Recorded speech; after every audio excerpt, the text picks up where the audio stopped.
Welcome to Shooty SuperCoach. Now, people often talk about and ask, who are the must-have players for SuperCoach 2018? Who can you build your side around? I've got 5 guys, the top 5 most crucial players to pick in your side. The must-have players. I've got 2 midfielders and then 3 others from each line.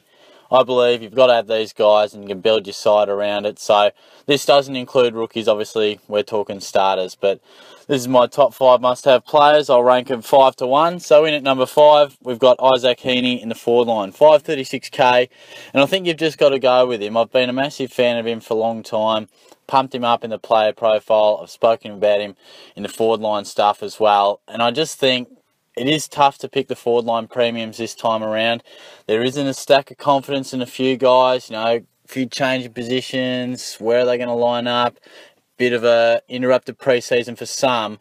I think Heeney just has so much upside and so little downside. I was asked the other day, Franklin versus Heeney, who should I go with? And you could go with both, there's no doubt about that, but I just think Heeney's potential to go even higher is enormous than that average he did last year. And he's not going down. There's no way he's going down. I think there's a lot of guys in that forward line that do offer some really good potential averages, but I think Heeney has that higher ceiling than all the rest of them. Touted as a future superstar, I think he's really going to get that opportunity and responsibility at Sydney this year. I know he hasn't had perfect pre-season either, but I just think if you don't get on board him now, then it's going to be too late, because I think you want him at some point throughout the season, so it may as well be now. I think there's a few other guys, as I've said, you can probably mount pros and cons for everyone, but I think Heeney just has the most upside, such a talented player. There's a lot of Fyfe about him, in my opinion, the overhead ability, the bullocking work in the stoppage, and he's just a smooth mover. So I really like him, have done for a long time, so I think he should be in our sides. In at number 4 is Dustin Martin, and there doesn't need to be too much explanation there. He's not cheap, he's 656k, but I think that's an acceptable price, to be honest. I think people talking about, the old schoolyard pick, who would you take, Dangerfield, Martin?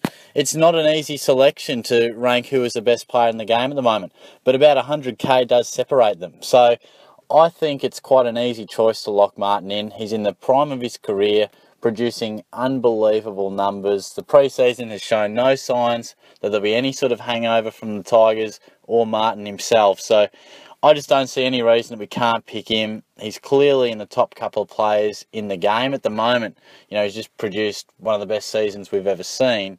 So to not go with him at what is a price that isn't breaking the bank, I think we can certainly have the debate when players like Ablett or Dangerfield exceed 700k. But I think Martin, his numbers again, surely going to be around the 120 mark, and I feel he's pretty much priced fairly. I think it's pretty reasonable, and I think we've got to get on board. So I've locked him in, and you can build a midfield around him. In number 3 is another man through the midfield. I mentioned him before, Nat Fyfe. He's pretty well priced, 597k for what we know he can do. Again, he has the capability going 120 plus. Now, last year, the body wasn't quite right for that first half of the season, but when he did come back, he produced big numbers. I mean, that overall average of, what was it in the end, about 108 for certain stages in the season was hovering around 99, 100, 101.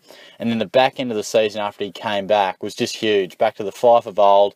And really, he burned us last year. I mean, I know I started with him, was going okay for the first 5 weeks, and just really struggled to hit the ton and really struggled for the ceiling. But when he returned, we saw plenty of big scores. It was a Fyfe of old. We saw him dominate the International Rules Series. We've seen him being extremely good through the pre-season. There's no reason not to pick him. I know that body is somewhat of a concern, but most players, there's always some form of concern. But at 597k, in my opinion, you can't say no to Nat Fyfe. In at number 2 is Mr. Reliable in the back line, and that's Rory Laird.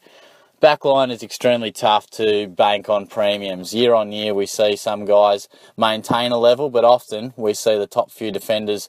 That is a bit of a rotating spot. We don't always see the same guys up there. Often in the midfield, you can pretty much bank on 5, 6, 7 blokes who will be in the top 10 once again.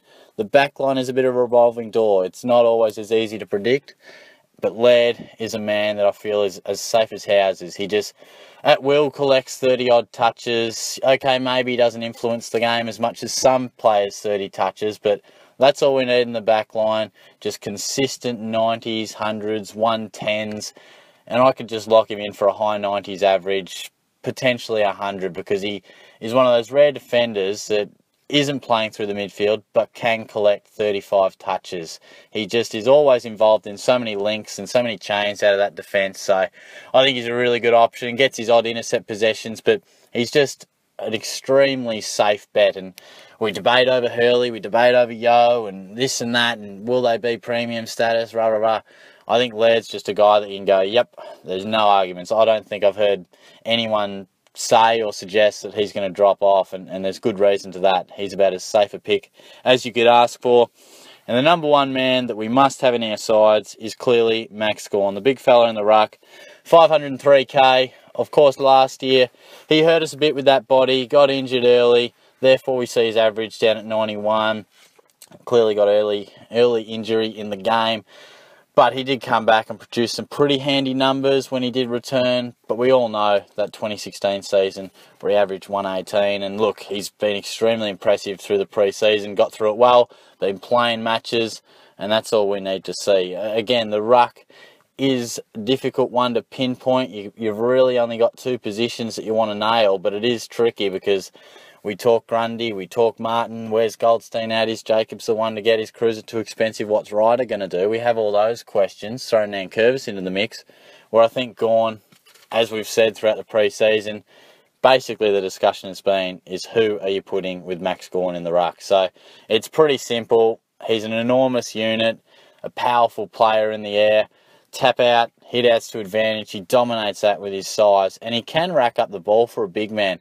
Has a real good way of just getting involved in the play, quite mobile below the knees for a guy of that height, and given his body holds up, and there is an absolute question mark on the body, there's no doubt about it, but at 500k, you've got to be on board to take that risk.